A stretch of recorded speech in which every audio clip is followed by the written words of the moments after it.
Maaga akong namalengke kanina.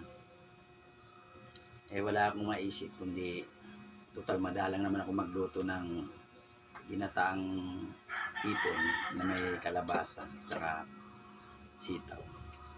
Kaya ito na lang naisip kong lutuin.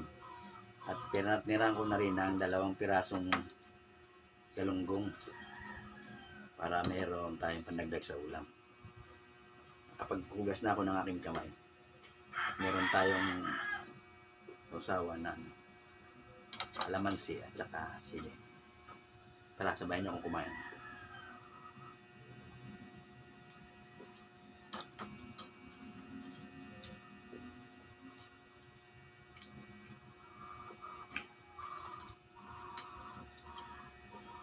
Bin sana ako ng maliliit na alimasag. Ipapartner ko rin sana dyan sa hipon para medyo masarap talaga ang pagkagata at saka damihan ko sana ng kalabasa. Kaso wala akong makita kaya hipon na lamang ang naisip kong gataan. Halagang 1/4 na hipon lang yung binili ko. Nasa 120 pero siguro nasa mga 18 piraso. Total 4 lang naman kami. Sabi ko kasya na ito. At sinamahan ko na rin ng 1 kilong galunggong at nagprito lang ako ng 2 piraso para sa akin kasi nanawa na raw sila sa kaiisda kaya ako na lang ang nagprito para lang sa akin. Kung meron na sana akong nakitang pako, masarap din sanang i-partner yan dyan. Gagataan mo yung hipon at saka pako, sitaw, tsaka kalabasa. Kaso wala akong nakitang pako kaya meron kong kangkong sa ref. Naisip ko, hindi naman kako ito papalag pag hinalo ko tong kangkong ko kasi masasayang lang naman kaya ayan, hinaluan ko siya ng dahon ng kangkong kasi yung tangkay iniwan ko kasi lalagyan ko ng yun, gigisa ko na bagoong saka lalagyan ko ng tokwa kaya yung dahon lang hinalo ko lang dyan. Bali ang halaga ng kalabasang binili ko dyan ay sa halagang 20 pesos lamang at saka yung sitaw ay nasa halagang 20 lang din. Tsaka 120 yung hipon, so bali 160. May ulam ka na. Bali 180 pala kasi yung gata, bumili rin ako ng halagang 20 lang. Kaya kumbaga sa 180 makakaulam ka na ng maayos kaysa bumili ka ng lutong ulam. Napakamahal ngayon ng lutong ulam, 60 ang pinakamababang order, kakonti pa. Kaya mas mainam talaga yung kung may budget ka lang naman, mamalengke ka na ng maaga.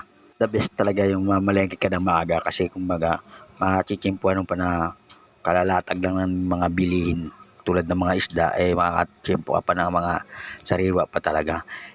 Hindi katulad ng medyo tanghali na bukod sa mainit na ang pamamalengke mo medyo mga tira-tira na lang yung napagpilian na lang yung mabibili mo.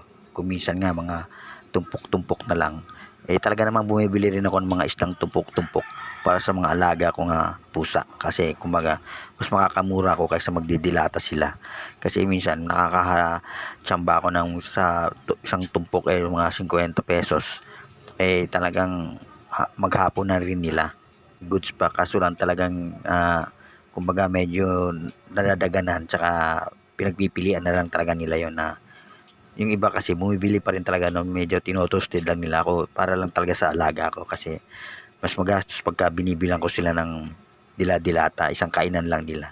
Tulad yan, yung nabili kong galunggong nasa halagang 120 lamang ang 1 kilo niyan. Kung minsan umaabot yan ng 200. Pero yung 120 na yan ay goods na goods talaga yan. Malalaki pati, quality pa. Kaya kumbaga nakatsamba ko kasi maaga pa ako na malengke. Kung minsan naman, pag medyo tanghali na, napakamahal na, medyo prosin na talaga. Kaya mas the best talaga minsan maaga mamalengke bukod sa hindi ka masyadong pagpapawisan maaga ka pang makakapagluto. Panahon talaga na kung minsan napakamahal ng isda kaya mas nanaisin mo pa na lang magkarne kasi halos magkalapit lang ang presyo ng baboy at saka ng isda. Katulad niyan minsan ang isda ay naghahalaga ng 280 samantalang ang baboy ay 300 o edi minsan may magbaboy ka na lamang kasi kumbaga ang baboy kahit 1 kilo yan marami na rin maluluto yan kasi lalagyan mo lang ng mga gulay-gulay, sasabawan mo lang. Hindi ka mukha sa isda na nagtiti 280 ang kilo wala ka na may ibang luto ron kundi paksiw, prito, ganun lamang. Naman napakamura katulad ngayon ang galunggong na nabili ko ay halagang 120 lamang ang kilo goods na goods. Kung minsan ay umaabot yan ng 220, lalo kung medyo malalaki talaga. Kaya may panahon talaga, siguro natsimpuhan ko lang na mura lang talaga ang isda ngayon. Ang manok naman dito, kung minsan ay hindi rin pare-pares ang presyo. Sa kabila meron 200, sa kabila naman ay may 160, sa kabila naman ay may 180. Ngayon, depende kasi sa manok yan. Yung pinakamurang manok dito, yung frozen. Pero hindi naman masarap yung kasi kumbaga madulas yun na karne. Mura nga pero medyo hindi natin alam kung naka-butcha ba yun o ano. Kaya kung minsan doon ako bumibili talaga sa mga bagong katay na mga manok na kahit yan ay 180, sure ka naman ng bagong katay talaga. Minsan dalawang bagay lang yung pagka nagmahal ang isda, kung hindi baboy, doon ako sa manok talaga. Kasi minsan mas gusto talaga rin ng mga bata yung mga manok kaysa mag-isda. Mga bata pag dito lumaki sa Maynila at hindi nasanay sa gulay, talagang walang alam yan kundi puro karne. Tsaka yung mga food processing, yung katulad ng mga hotdog, mga ganun. Yan ang mga gusto ng mga bata dito pag dito lumaki sa syudad. Hindi ka mukha sa atin na kung sa probinsya ka ay sanay ka nang kumain ng mga gulay-gulay. Alam mo naman ang buhay sa probinsya, bihira ka lamang makatikim ng karne. Kung minsan nga lingguhan pa, kung minsan nga wala pa. Pakaswerte ng mga bata ngayon dito na walang ibang alam kundi kainin yung mga katulad ng mga hotdog, ganyan.